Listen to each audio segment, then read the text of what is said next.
So Yorgos did his undergraduate studies in Thessaloniki, and then he went to Amsterdam to do his master's studies, and then he went to the UK, Southampton, where he did his PhD. And after that, he went to the other side of the Atlantic, actually to the east side of the Pacific. He did his first postdoc at the University of California in Santa Cruz, then came back to the old world, Trinity College in London, and then Lancaster, as I said, where he is a Marie Curie researcher. Yorgos, even from his master's studies, started working on type 1a supernovae, and he's an expert on the on observations of these very fascinating objects.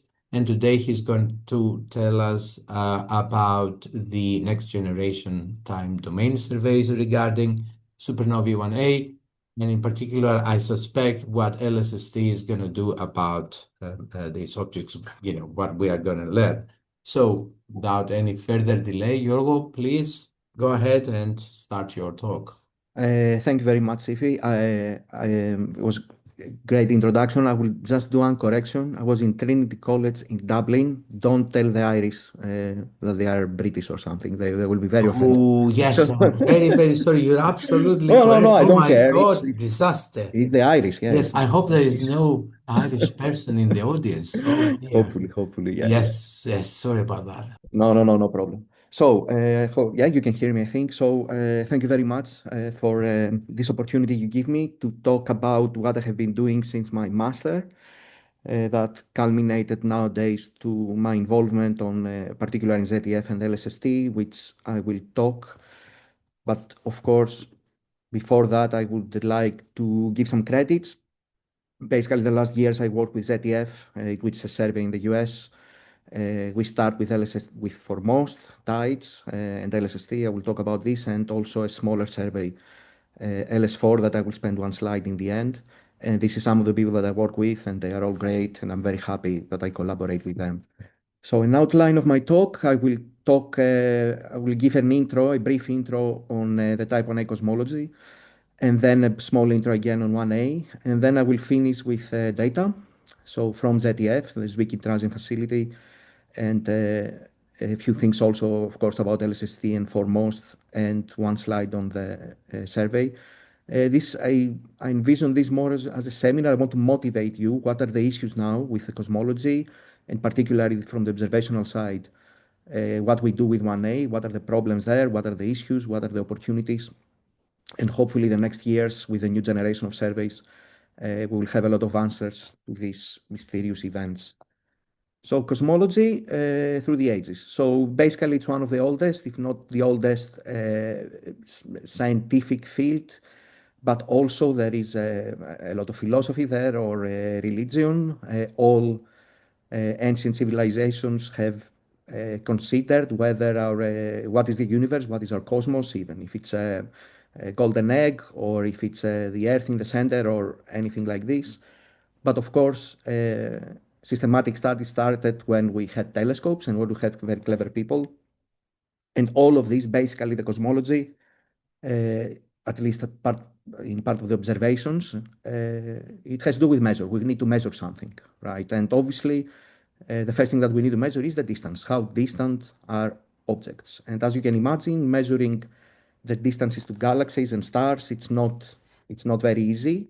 So even at the beginning of the 20th century, there was a debate whether what we see as these nebulae are part of our galaxy, which is just the universe. The universe is our galaxy and nothing more, or these nebula that we see are other galaxies much further away. And in order, of course, to answer this, we needed to measure the distance.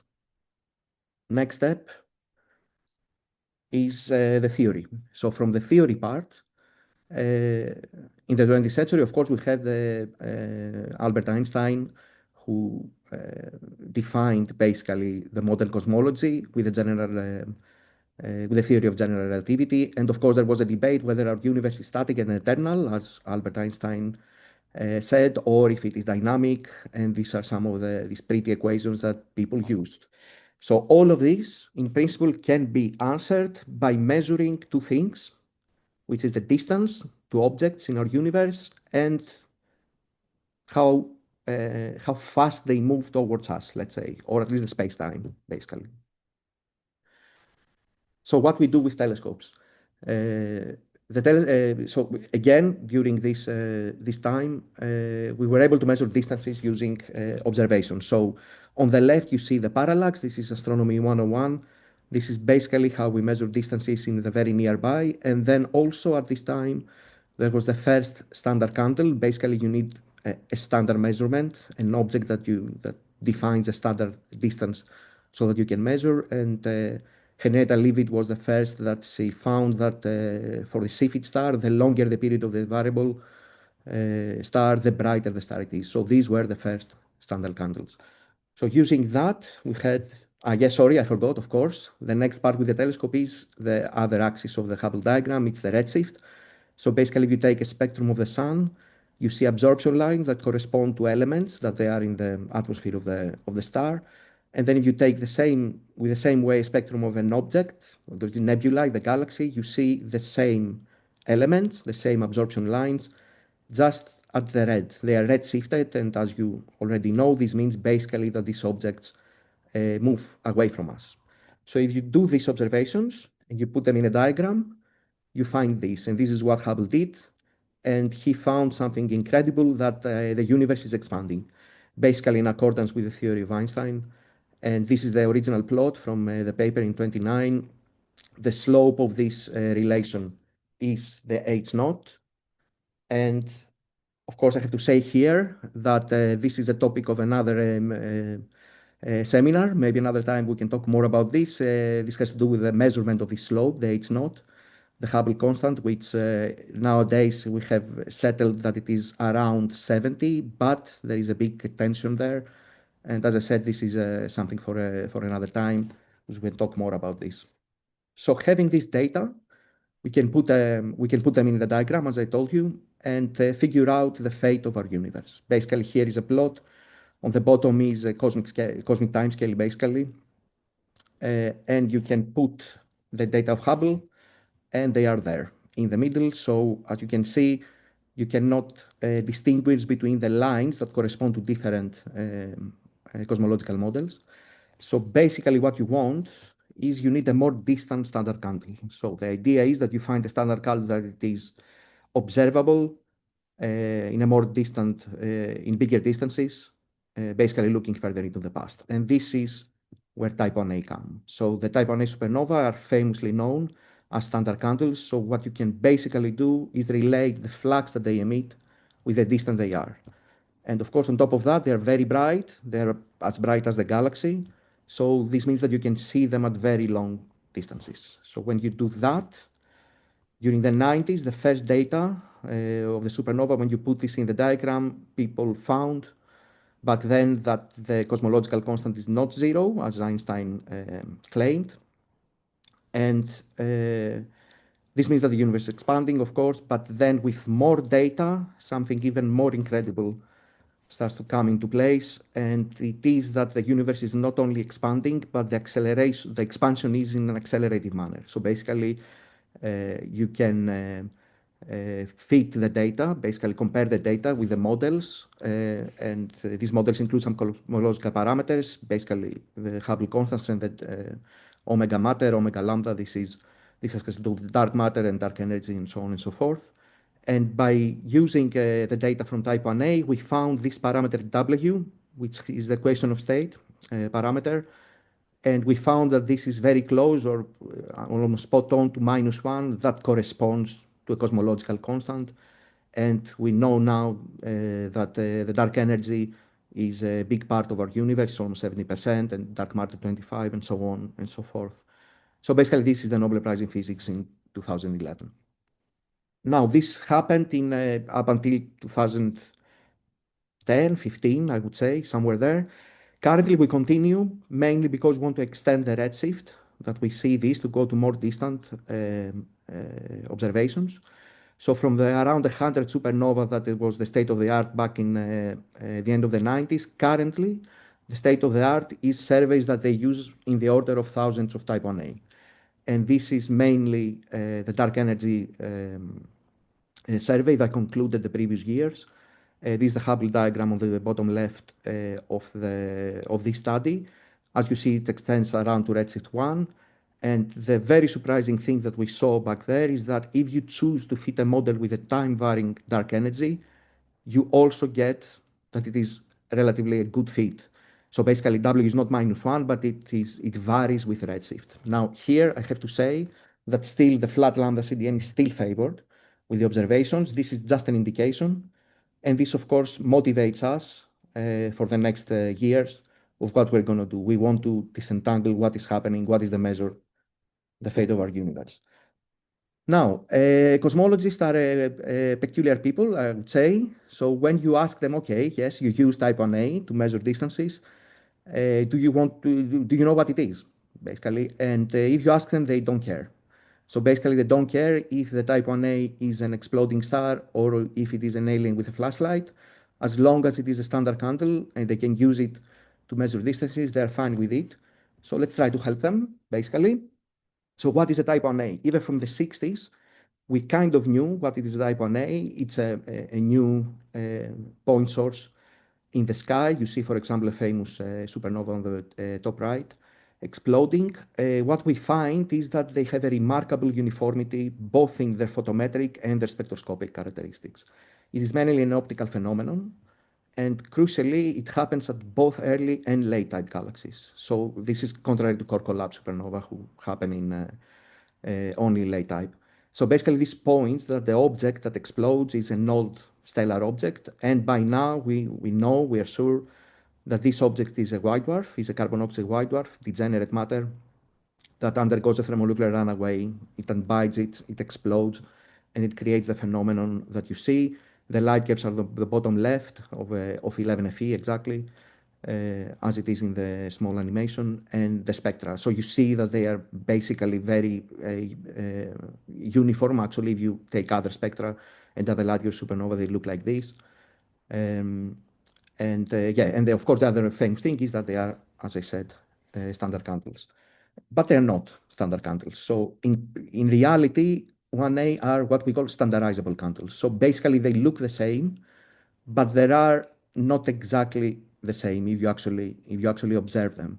But there are empirical correlations, and I list the three of them that we mainly use now. So basically, the brighter supernova declines slower, and this is in the top plots. This parameterized by this parameter called delta M15, which is a drop in magnitude from peak to 15 days after peak. So the brighter supernova declines slower. They are also bluer at peak, and there is a preference that the brighter supernova explode in lower mass galaxies compared to the fainter ones. And basically, the whole game here is how you standardize this, all of these light curves that they look different, to become based on these empirical correlations to become just a standard candle. Nowadays, we use the equation on the bottom, which is basically describes how we standardize type 1a. And here, for example, you see we mainly use the width of the light curve. As I said before, nowadays we use a parameter called x1, the color at peak, and then the host galaxy. There is also an extra factor that has to do with the survey itself that takes into account biases like Malmquist bias or other types of biases that they are there. And then basically, for a survey of 1,000 supernova, you measure their distances and you compare these distances to the distance modulus from theory. That comes from, of course, it's a function of redshift, and the Hubble constant, weak these, and the cosmological parameters, the model that you want to pick and choose. So we talked about the explosion itself, right? But as we know, probably many of you know, that if you have a white dwarf alone and stand alone in the universe, it will never explode. So what is this? What is the property of this phenomenon that leads to the explosion? So what we think nowadays, even from the past, I would say, is that a white dwarf alone does not explode. Basically, the white dwarf needs to be part of a binary, at least a binary system. And this system creates the environment so that the white dwarf will explode. And basically, traditionally, we have the two classes of models. On the left, you see what we call the single degenerate scenario. Basically, the binary consists of a white dwarf that accretes material from another star. This could be a main sequence star or a red giant or a helium star or whatever you can imagine. And as it accretes this material, it increases its mass. And as it reaches the standard Sekar mass, then the white dwarf explodes. But there is also a second approach, and the second approach is called the double degenerate scenario, which basically is the binary consists of two white dwarfs.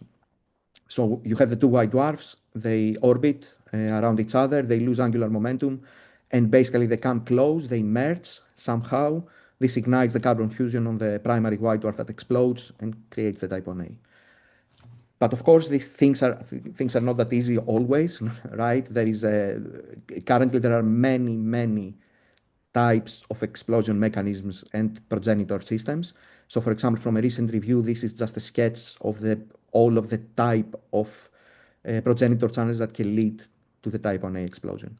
And what this is also interesting, this diversity in theory, this is also what we see in the observations.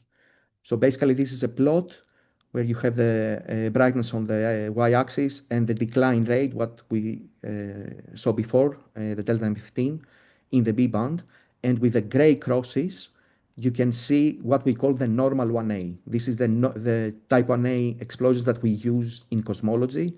And we use them because there is this black line, which is called the Phillips relation, which is basically the first empirical correlation that we talked before. Brighter supernova basically evolve slower. But apart from them, there is a zoo of other thermonuclear explosions that they look differently photometrically and also spectroscopically. You cannot see this in this plot. But this exists. And this we find them because of nowadays we have these all sky surveys with great cadence that we can find all of these peculiar events. So what is the game now basically here? How you connect these progenitor channels and the diversity in them and the actual observed diversity. So in the past, in the 90s, we didn't know about all of these peculiar events. So basically we knew the normal and these other two subtypes that they look a little bit different. So basically in the past, the idea was something like this. So basically there is one explosion model, there is one progenitor channel. We have to find which is it because we don't know it. And all the others just don't contribute. So this one progenitor model, you play a little bit with the parameters of the model and you can explain these explosions. But now the picture is different. Obviously, we have all of these types of different explosions, and there are again two approaches on this. One approach is right before, right? Still, there is just one progenitor model, and then you play with the parameters or the environment or something like this, and this can explain all the observed diversity that you see. And then there is the other approach, which my impression is that if you ask me, I think that's the correct approach. That basically different progenitor channels contribute differently, in different relative fractions in different galaxies or whatever, I don't know. And this basically can explain the observed diversity, and some progenitor channels may not exist, or so on and so forth. So if you go back now to the cosmologist and you tell all of what I told you, he will say, why should I care? I basically don't care. I will just pick the supernova, I will standardize them, it doesn't matter. And then I can do my cosmology and I'm happy and I will get the next Nobel Prize or something like this. So I will argue that this is not the case. And I think that we should care about the astrophysics. And this can be seen very well, I believe, in the plot on the right. So this is the total uncertainty budget for the dark energy science papers about the cosmology. This regard to W. Remember, we said that W could be time varying and so on. So basically, you see here the uncertainty budget of the left. The left bar is the statistical uncertainty. So this has to do with how many supernova you have in your analysis.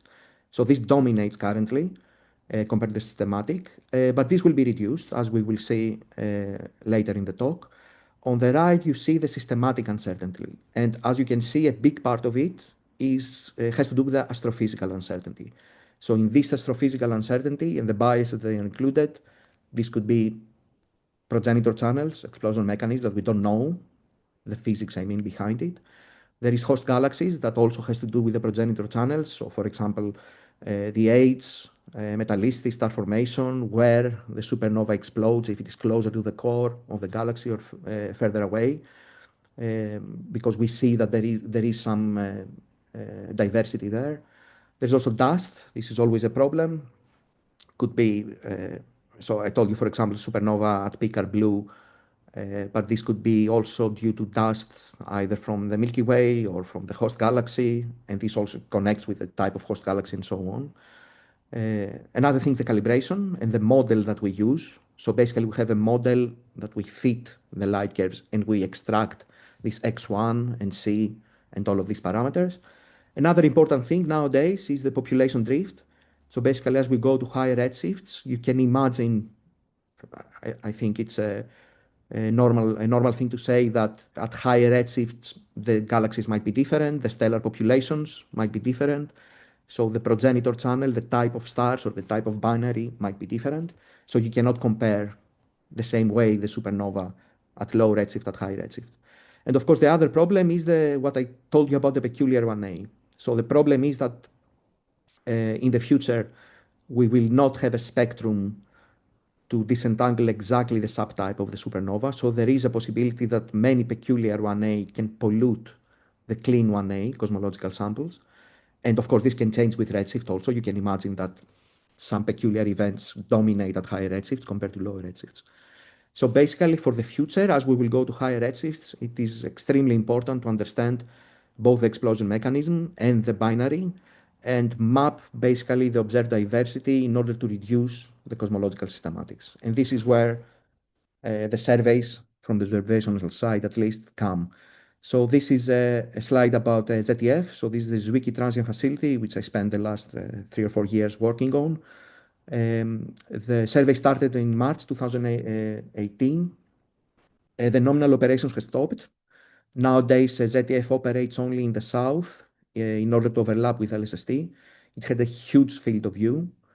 The observations were in 3 filters, in G, R, and I, so all the optical, and with extremely high cadence, right? So every 2 days in the G band, and every day in R, and a little bit worse in the I band.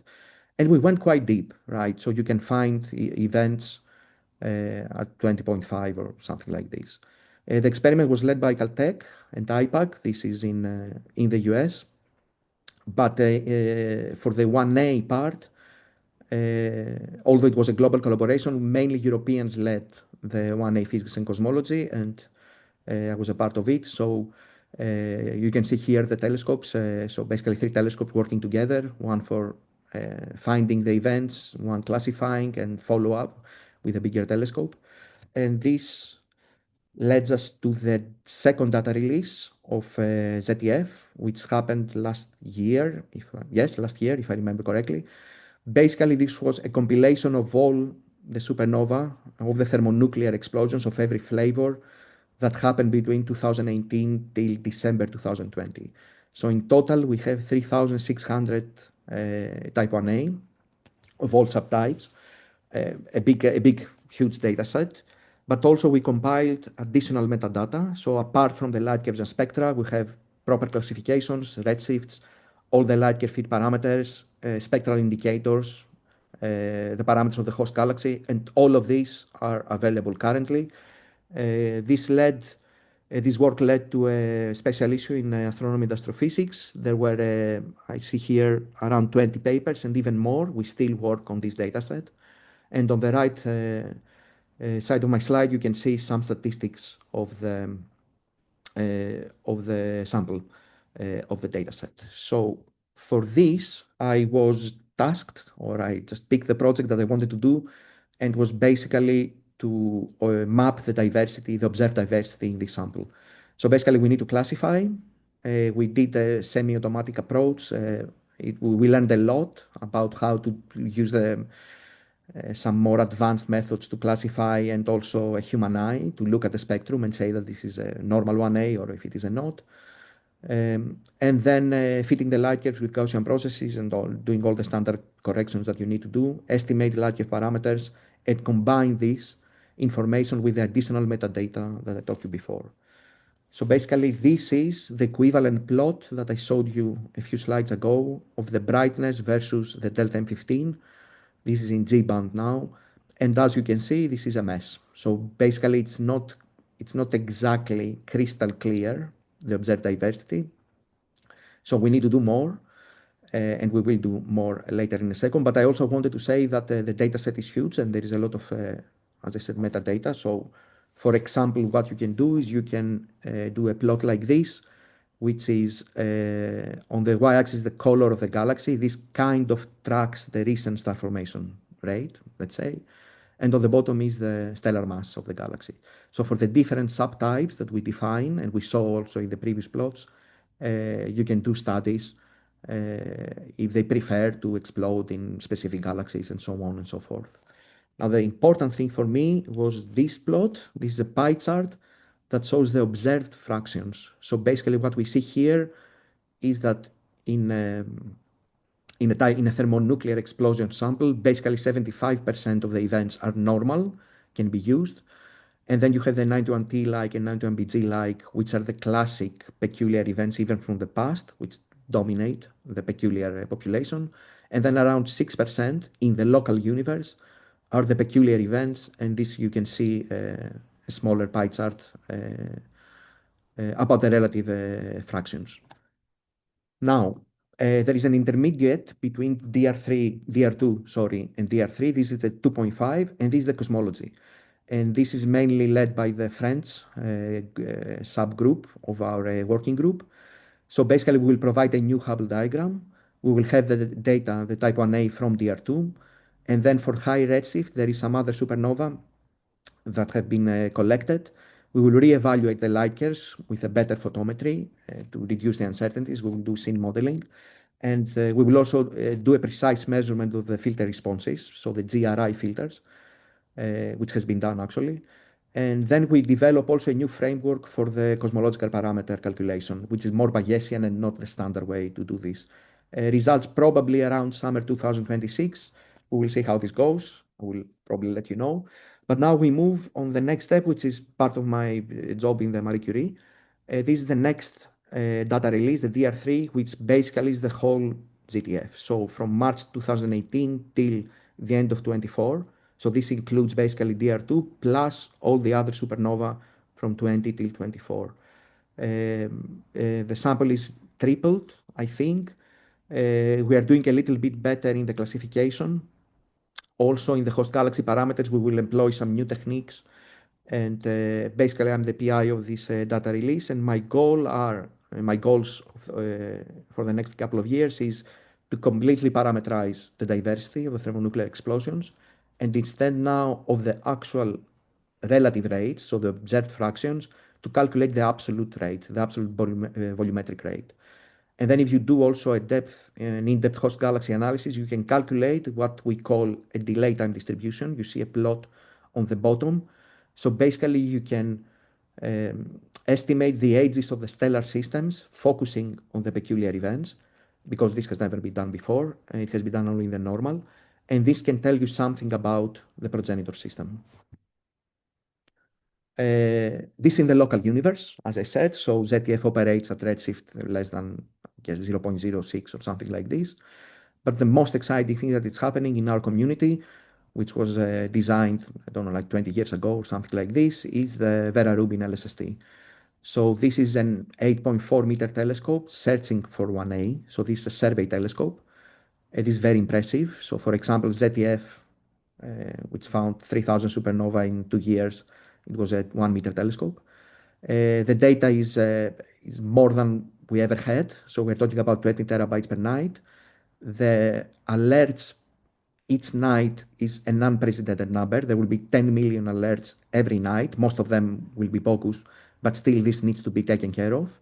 And for simulations, for the final estimation, which is for 5 years, I think, for LSST, there will be observations of 20 million galaxies, 17 million stars, and anyway, huge numbers, and around 4 million supernova transient events of all types.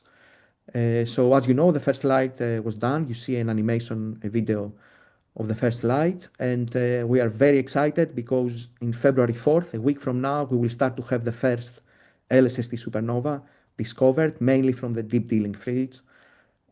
So yeah, guys, this is real. It's happening, and we are extremely excited. So what is our involvement in UK for this? Our involvement is through Foremost.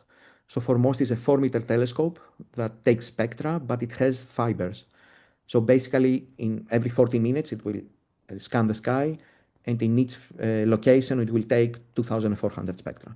It has a quite big field of view, but the novel thing is that basically there are a lot of surveys, and each survey is interested in different things, stars, galaxies, or supernova, or whatever.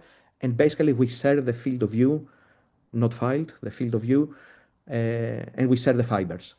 So basically, I will talk to you later about how this will be done. The idea behind this from ESO was to complement European interest space-based observatories like Gaia, Euclid. Some people may be involved in this, in our audience. And the main scientific interest is the galactic archaeology, the high energy sky, and cosmology. And the important thing is that it's in the south. So basically, it's next to LSST, which led us to propose to be one of the sub-surveys that I talked to you about. And this is TIDES. This is the Time Domain Extragalactic Survey. And basically, the idea is that TIDES will be the in-kind contribution of UK to LSST. So LSST is paid by the Americans, and all the other institutes and other countries, they contribute with scientific time, scientists, or surveys like this, and UK contributes this. So basically, for the next 5 years, we will have 250,000 fiber hours, and we expect to observe around 30,000 supernova discovered by LSST, and approximately 200,000 host galaxy spectra of LSST supernova. There's also a smaller component that does reverberation mapping in AGN and lensing, but I'm mainly involved in the supernova part. So basically, the idea is that every night, every transient that falls in the field of view of Foremost will enter the queue and will get a spectrum in a few days or something like this. And we have committed to DESC. DESC is the Dark Energy Science collaboration of LSST, basically the global collaboration that will do the accurate cosmology. We have committed that we will provide a classification and a redshift within 24 hours of exposure.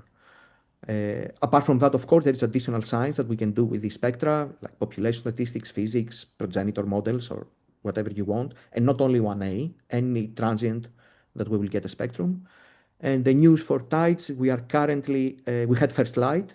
We are currently at what we call OPAR 4, which is basically an operation rehearsal period. This will last, it started a week ago, and we test the data stream, basically from the telescope back to UK and so on, and in our database.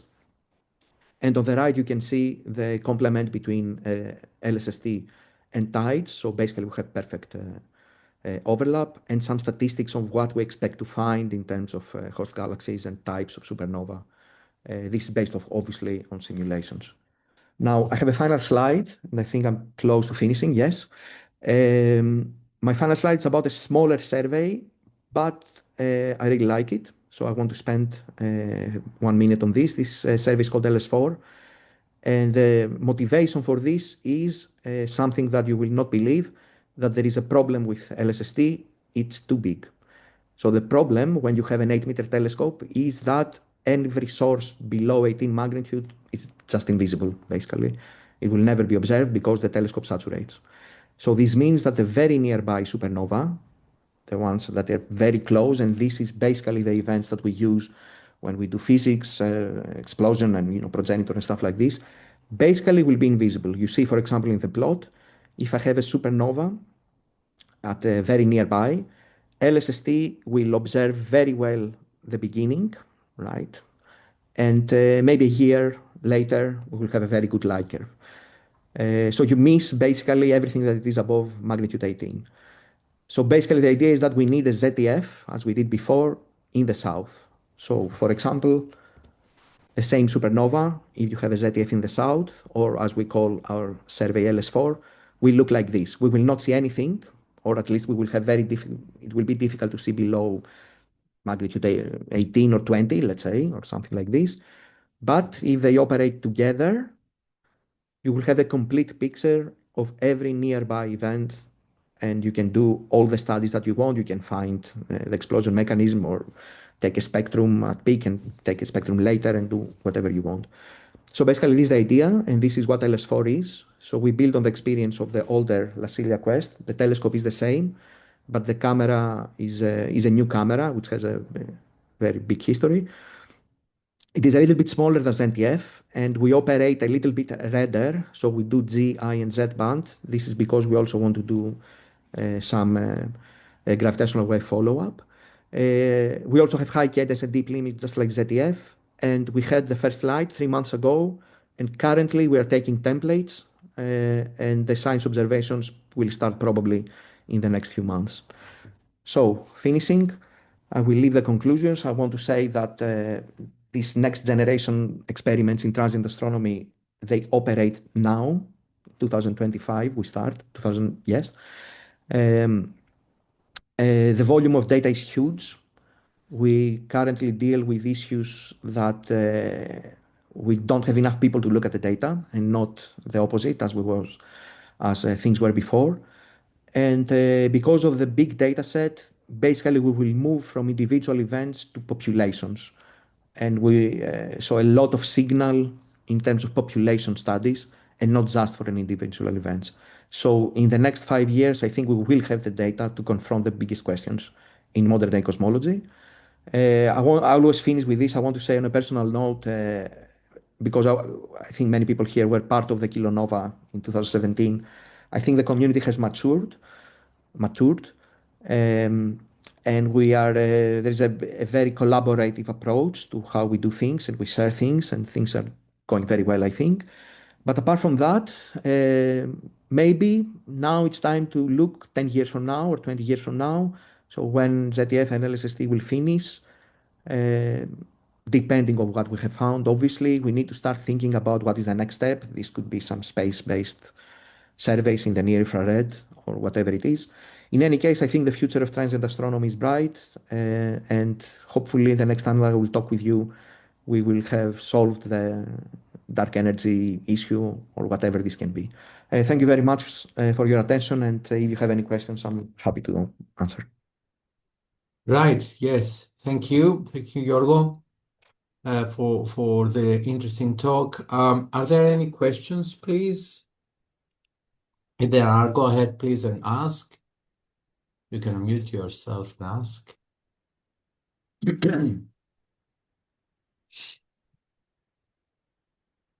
Um,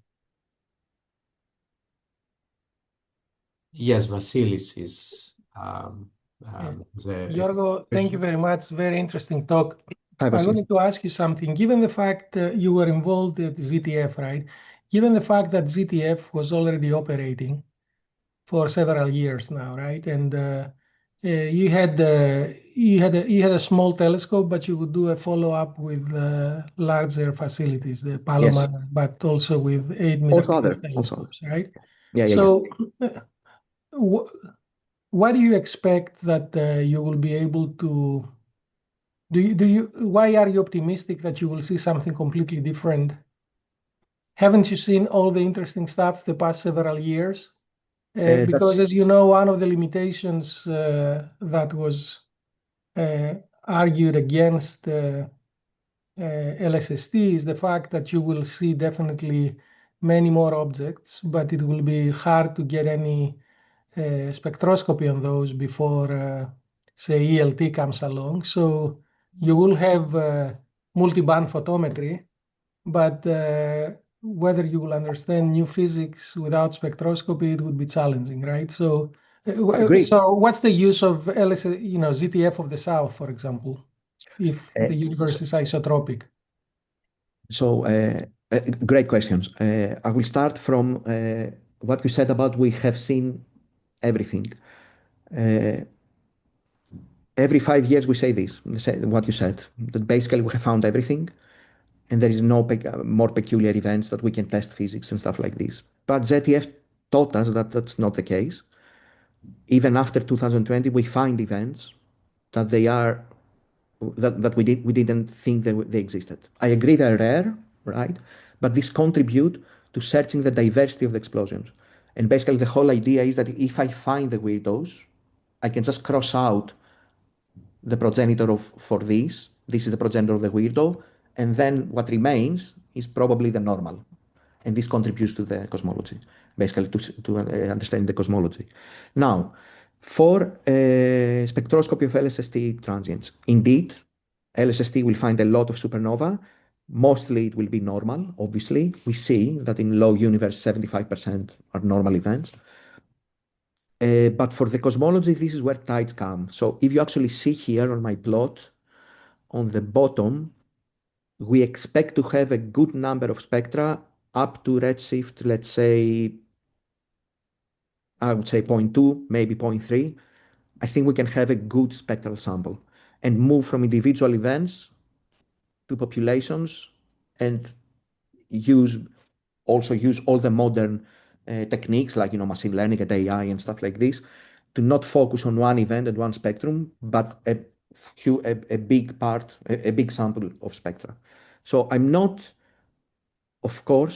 saying that it's a talk, as you know, I gave a talk. Obviously, I will be more optimistic than reality, maybe. But I think there is stuff happening there.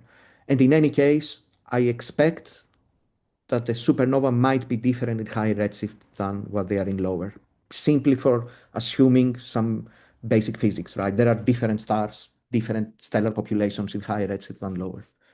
But this remains to be seen. I hope I convinced you. Thank you I very don't know. much. May I just continue with one more question, right? You browsed through that.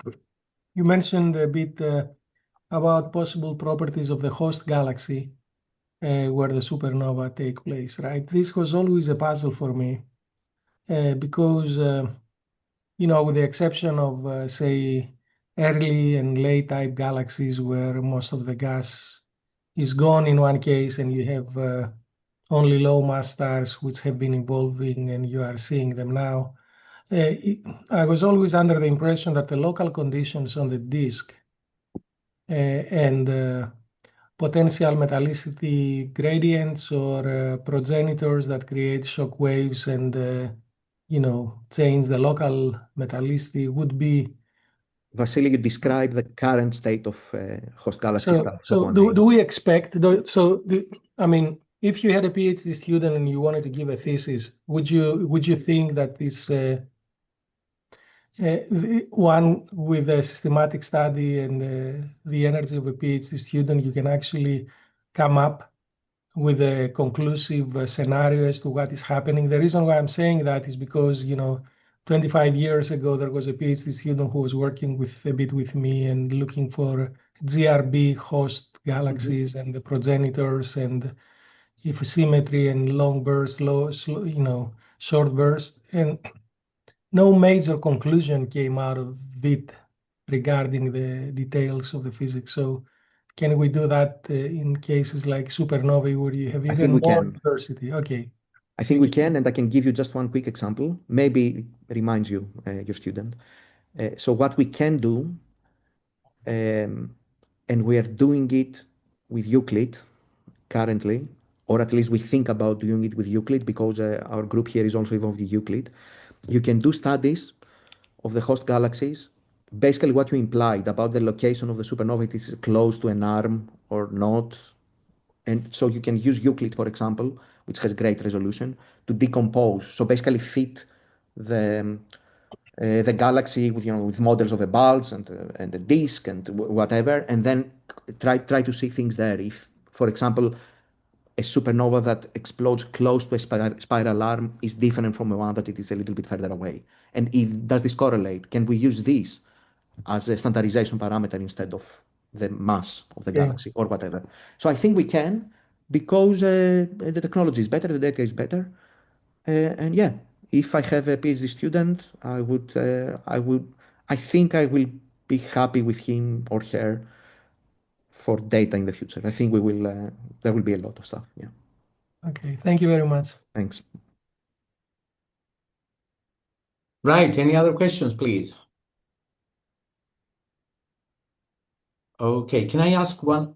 very simple question, just to try to understand what is going on, Giorgio. Can you go back to the results from the Zwicky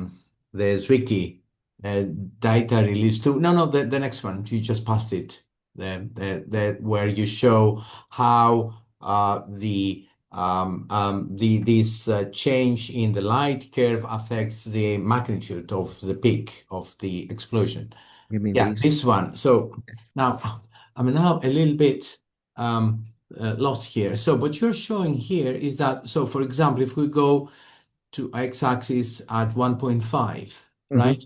So you've got 1.5, but you have a great range in magnitudes. I mean, this is incredible. I mean, there is a range in magnitudes of the order of 5 or something in log, right? Yes, yes. So what you're trying to tell me now is that we can't really use a light curve shape in order to get the peak of. Let me Is let me try. that really the case? I'm I will try shocked to now. I will try to explain you this plot a little bit better. So the gray points here are the normal 1A we use with cosmology. Which So again is only just, I mean, a huge range. I mean, I will yeah, I'm getting there. I'm sorry, yeah, but I will get you there. The important thing is that this is not corrected for extinction in the light of sight. okay. While the previous plot that I showed, oops, sorry. All right. So most of this range or in magnitudes is due to extinction. I'm a million% sure that this is. So basically, all of these supernova Okay. here, which is the spread is smaller, it's Mhm. corrected for, they're actually corrected for extinction, for Mhm. host galaxy and stuff like this. What I argue is that if you just map the diversity, this is what you will get. And now the But important without thing here, correcting for extinction. exactly. And imagine now, for all of these objects, we have a spectrum. So we know the subtype. Now imagine that for this type, you don't have a spectrum. So you don't know that this is a 1AX. And because you don't know the distance and you don't know the extinction and so on and so forth, this thing may end up, after correcting it, to the cosmology sample. But this will be Right. polluting it and it will make it worse. Okay. So this Right. is the idea. This is the idea. All right. Okay. Because for a minute I thought that this was the case right now, and I said, "My God! I mean, we don't know anything then. I mean, if this is a Oh, huge." no, it's okay. It's Oh, okay. Yeah. okay. Right. Okay. Yes. Thanks for clarifying this to Yeah. me. Yeah. Happy. Right. It's almost 2 o'clock. Any other questions, perhaps? Well, if not, then thanks. Thank you very much again, Yorgos, for this wonderful talk, and I hope we will meet in person sometime soon, right? I hope so. I hope to. All Yeah. right. Thank you very Okay. much. Yeah. Thanks for the All right. opportunity. Yeah. Bye-bye. Yeah. Bye. Bye. Bye.